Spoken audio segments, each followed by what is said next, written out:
Now, what I want to do in this presentation, we're sort of moving along here, and we're going to kind of go up a little bit of a monetary pyramid, and we're going to start closer to the bottom and work our way up as we go. So you can clearly see here, this is a fantastic article. Of course, the liberal insiders were the first to profit off this little scheme. And you can see some of the players at the top. And if anyone's in any other jurisdiction at all, it doesn't matter. It's the same people, just the names and the agencies change. They're all doing the exact same thing. So the directors, all these people are involved in all these entities. We have BC Hydro, CAI Capital Management, which is a private equity firm.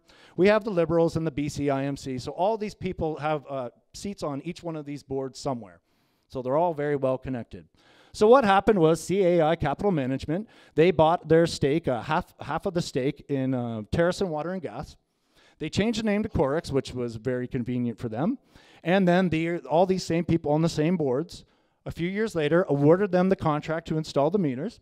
And then a few months later, about whatever months later that was, they decided to sell their stake. And who did they sell their stake back to? The British Columbia Investment Management Corporation, which is very interesting because that basically was them using our firefighters and emergency responders pension fund as a clearinghouse for them to make a boatload of cash at your expense and danger. Isn't that something how that works out? What can you get paid to put everyone in danger in their own home? Well, Doug Pierce made $1.5 million a year, and so did some of his underlings. While we're all struggling to pay our ever-increasing hydro bills, these guys are giving themselves 20% a year annual raises. Isn't that something? So this is why smart meter fires must disappear, because there's just too much money on the line, and there's just too much going on. There's too many of these entities that are all working in conjunction. You call it what it is. You can say conspiracy. I really don't care. You look at the facts. They cause the fires, and there they are, and this is how they work. They don't want to be liable. That's why it's always your hot socket on your house, of course. So now we'll move into the Clean Energy Act, or what I like to call the Dirty Money Act. Now keep in mind, it's that very Clean Energy Act, that honest and good legislation that was passed, of course, that was part of the responsibility of those smart meters themselves. I love this article, High Voltage Spin and Lies for a Global Energy Grid. This was in 2011, written by Joyce Nelson, a fantastic article for you people who like mathematics and facts and substantiating things. You can see here all these giant projects that we're, of course, paying for. A lot of this stuff gets exported, but whether or not it does is sort of irrelevant to me. The bottom line is it costs tens of hundreds of billions of dollars for power that we clearly don't even need. Now, somebody, of course, is going to make a boatload of cash on these smart grids and these systems. It's your power line makers, metal manufacturers, whatever it is, all the names you see at the bottom. So it's not just BC that's doing Site C and all these projects we probably don't even need. It's everywhere. We can clearly see here at various stages of the economy over a decade period in the entirety of the United States, we have sagging demand for electricity. In fact, it's decreasing, and the reason why I'll make that statement is because the population is increasing. So on a per capita basis, we're actually using less power than we ever have, realistically, as we can clearly see here via the charts.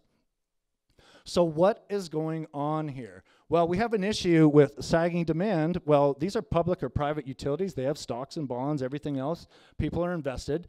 And when you have sagging demand, you got to make up the revenue somehow. Sure, you can absolutely just raise rates. You can go to things like time of use billing, or what I call profit maximization billing. And of course, you can do data.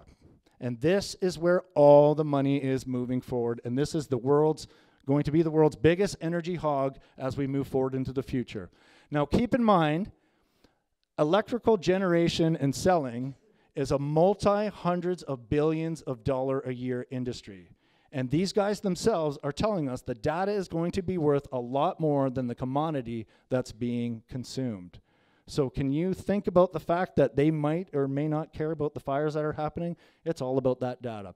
So, of course, we see in every jurisdiction, I might pay attention to this a little bit more than you guys, but if you follow this, there's nowhere that you're going to look that they haven't just seen massive increases in billing despite that sagging and falling demand. So another sort of law of things, the supply and demand doesn't work for these guys, of course. Nothing seems to. And you would think at the bottom here, these charts would be representative, again, of some sort of demand, but it's not. This is the money that's going basically right to the IPPs, whether in gigawatt hours used, which we're not really using, or total dollar value, whatever way you look at it, it doesn't matter. It just so happens that these IPPs are one of the primary campaign contributors to the Liberal Party. Imagine that. But if we look at the top, we see the actual real results. This is more BC Hydro instead of that entire USA consumption, completely flat across all sectors, commercial, residential, heavy industry, it doesn't matter. So what is really going on here? Here we have Christy Clark on her very own website, talks about balanced budget. They say, how did we do it? Well, of course, they followed their principles, didn't they? Their principles involve putting us roughly $76 billion in debt. But of course, we're told it's a fourth consecutive balanced budget. Now, this is happening everywhere, Ontario, all across Canada. So one way or another, somebody's going to have to pay. And it's not going to be them. It is going to be you one way or another. And this is where this starts to come in with the big data and bigger power. Whether we're talking about electricity or actual political power, this is what's going on. And we're just going to move a little bit further up our little pyramid here. Here's everyone's best buddy, Mr. Bill Gates. He says, I love the energy field. There is a big market.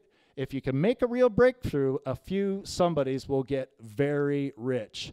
You're already the richest guy on the planet. How much more money do you need?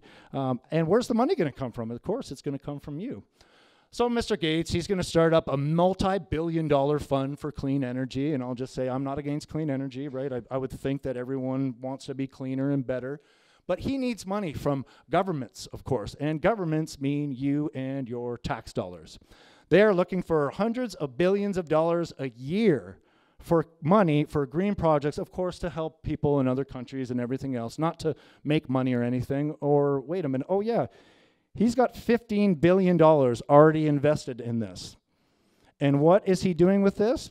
Not about saving the planet, not about helping the climate or anything. It's strictly and solely about his money, building the cloud for himself or anybody else. If it's Amazon, IBM, it doesn't matter. So he's got a lot of money invested in there.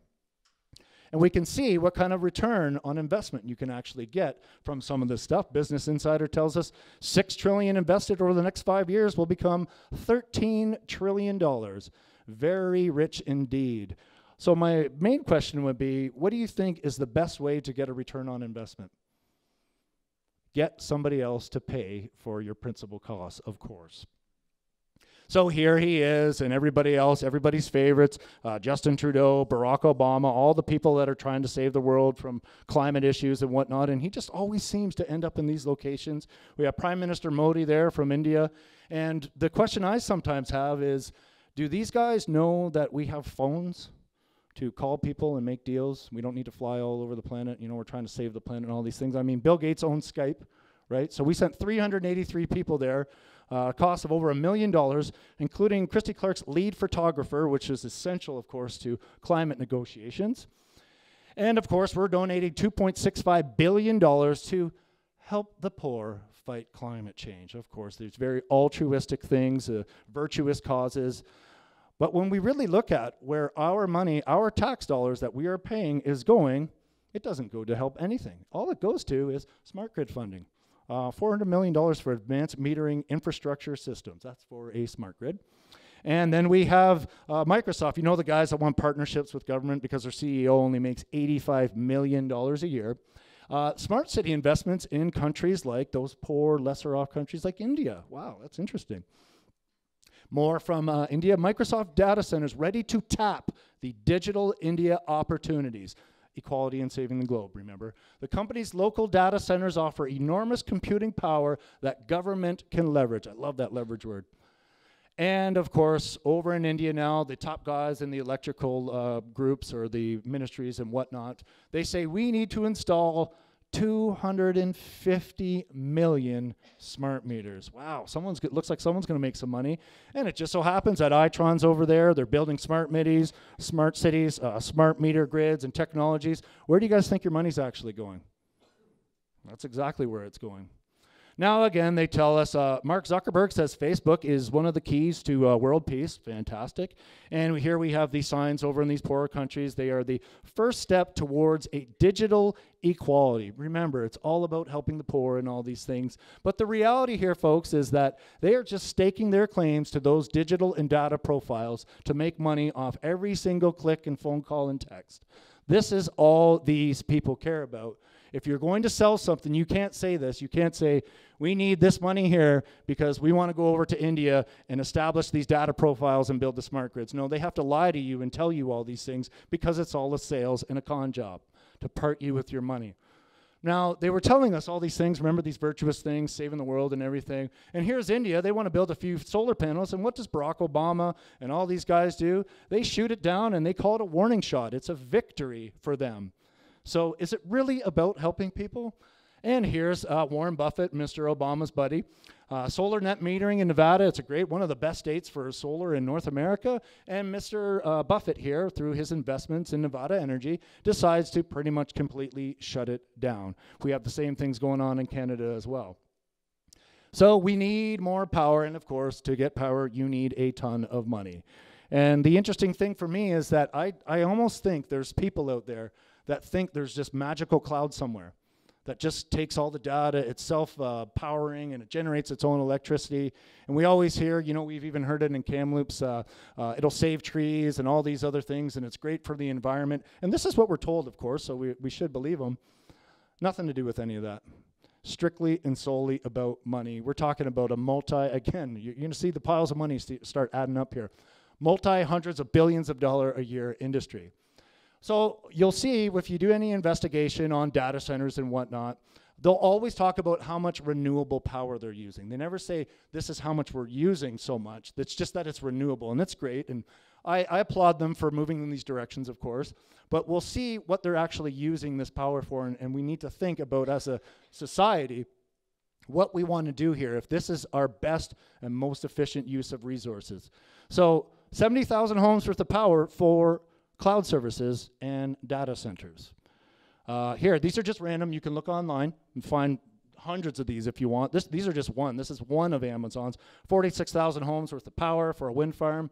Wow, look at all this farmland. Would be nice to maybe grow some food for our starving people or help people with their power bills, just to store data. That's it.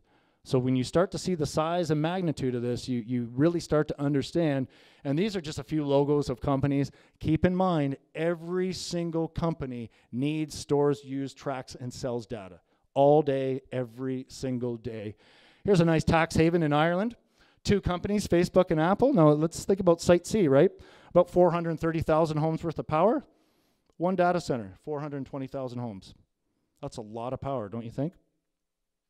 Now, who's this going to benefit, of course? You remember we had that sagging demand and all those issues. Well, our power producers, or our people who sell the power, all the guys that build the transformers and the grids, everything else, the IPPs perhaps. And we have Site C. Of course, now we're already 76, or part of close to 76 billion in debt. I believe that's Site C is a part of that. I would almost guess that this Site C is probably going to cost a little bit more than the government tells us. Usually that's sort of what happens. So I'm going to run at about 10 or 15 billion. But even if it's not there, it doesn't really matter. It's still a huge pile of debt. So this is supposed to go for LNG. Of course, it's going to power the LNG companies so they can ship all this stuff on a pipeline over to the hungry Asian markets. It's going to boost our economy and everything else. There's only a few small issues with that. As you can see some of them on the screen, you can find these out for yourself. There's places like Iran and Russia and a mass amount of gas going online, easily shipped cheaper and with less risk by pipeline directly to all those very hungry Asian markets that we are supposed to be feeding with this LNG. Perhaps we can sell some of it down to the States. Well, they already want to export 65% of the natural gas, LNG, that they produce themselves. And there's tons and tons of this stuff coming online all the time, even looking out forward in the next 10 years. So this was funny today. I actually just saw this in the paper. We've gone from $200 billion prosperity fund, and then it went to $300 billion. Now it's $1 trillion. So maybe wait till next week. It could be 2, 4, 5, 10 trillion, God knows what it'll be. And this, of course, is going to happen. We're going to end up with $1 trillion in this prosperity fund. Hopefully that's going to pay down the very debt that her and Mr. Campbell created. And we only need to look a little bit further over to our other province called Alberta, when they've been promised for decades on end about how much money they were going to generate. Soon the prices go down a little bit, it's all gone. What happened? So we clearly know that governments make all these promises, and most of the time they don't come to fruition. So we're supposed to buy it, of course. This is one of my favorites. Yeah, well, the money's going to trickle down. The total value of the Prosperity Fund sits at negative $100 million, and that was basically brought about by increases in your MSP premiums and other taxes. So everyone's asking, you know, they're looking out there, the people that are complaining about Site C and LNG, and they're saying, look at, I mean, come on, the demand's not there. There's one of two things going on. Either the demand's not there, or there's just way too much supply. This is the price from about 99 till about 2015 into 16 perhaps. So not a whole lot has changed. It's cheaper, so that makes it something that people may want to buy, and that may be people like data centers who are looking now to convert this wholesale gas into electricity. Now, it's not enough that they're hooked up to the electrical grid, they have solar power, they have wind farms, they have backup battery systems and everything. They still, on top of that, need to be hooked up for gas.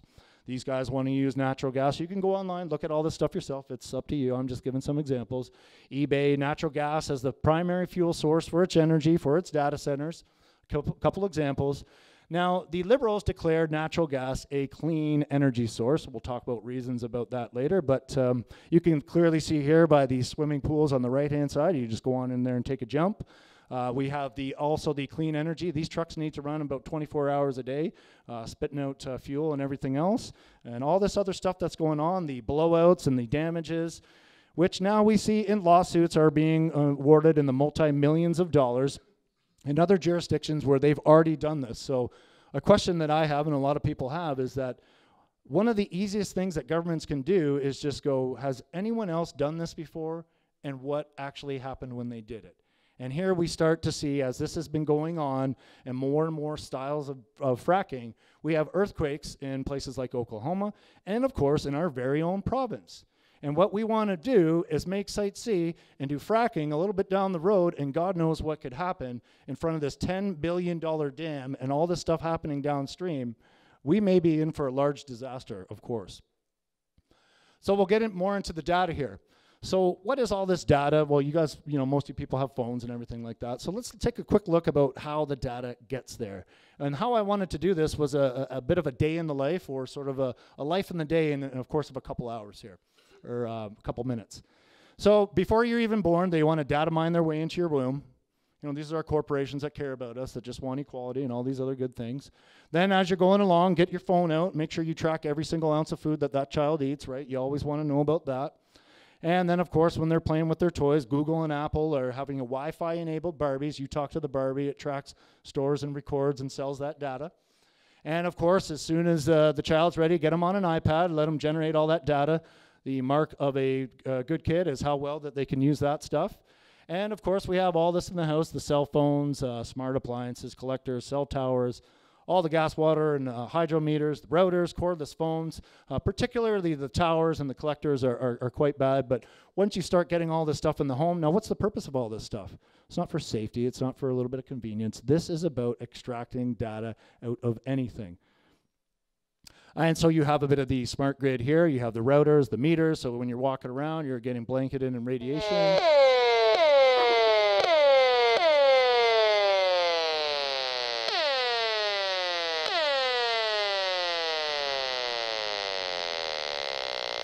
Those things are literally going off constantly. Same with the routers, same with your Wi-Fi routers, and all your cells in all of your body are picking up those signals all day, every single day.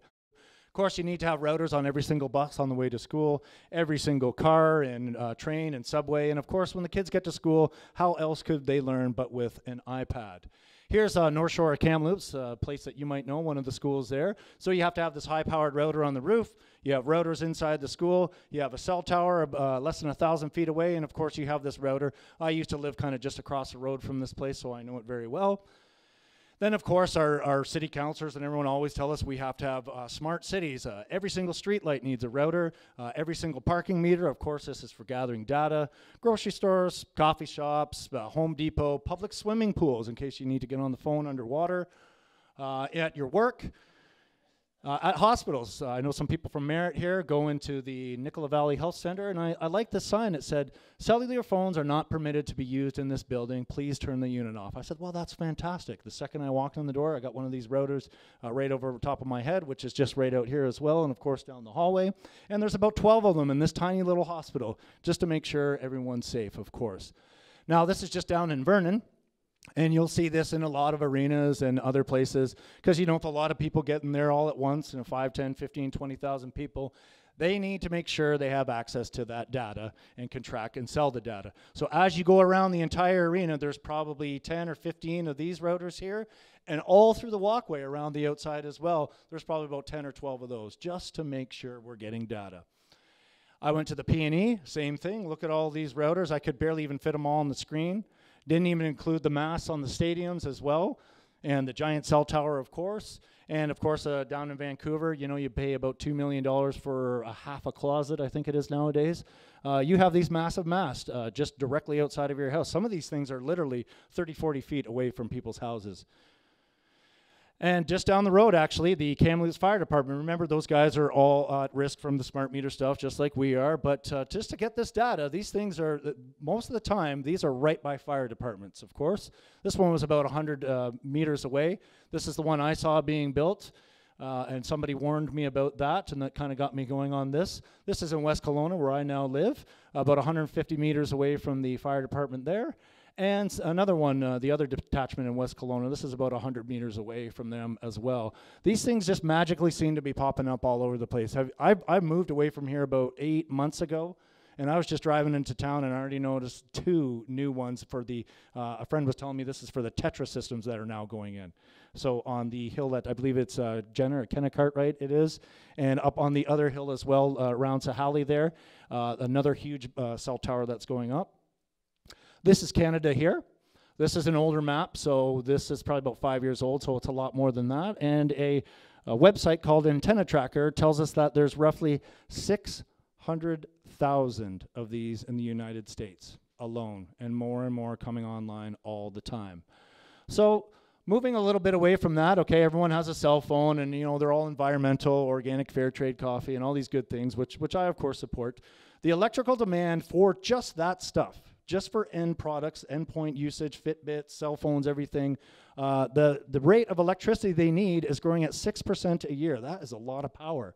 And by 2025, they estimate 6% of all global energy, not just electricity. We're talking coal, we're talking natural gas, and everything else.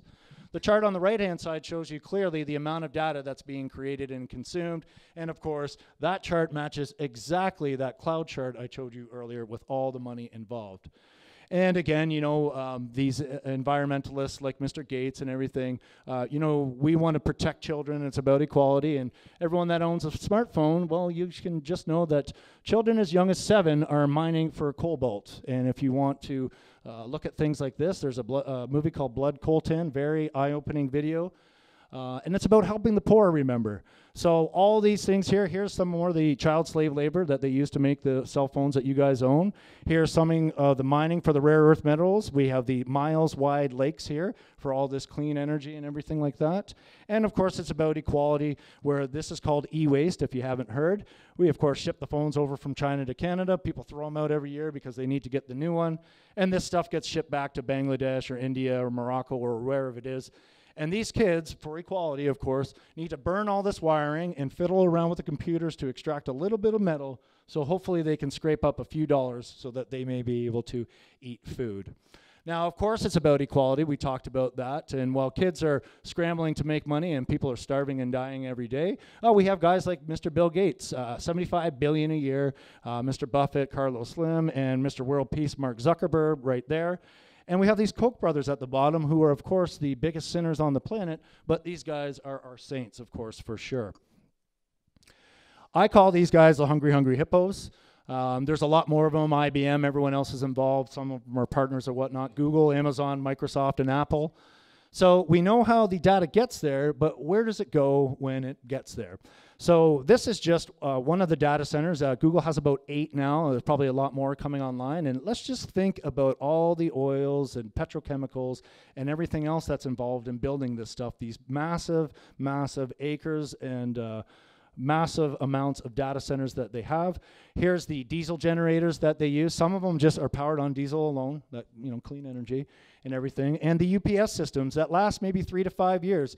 This is about redundancy. If you go look on a data center's website, they talk about redundancy. They have solar, they have wind, they have gas, they have UPS systems, they have backup diesel, backup natural gas, all these things, just to make sure not a fraction of a second of time goes by that people can't access or use that data.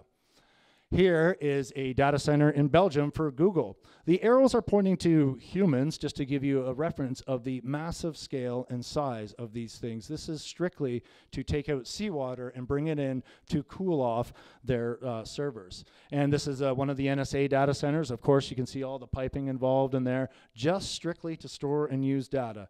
So of course, here's me in my little garden on the North Shore. Some of you guys might do this. You'll notice in Kamloops, your water rates keep going up and up and up, right? Because people are watering their driveways, you know, washing their cars, watering their lawns a little bit too much.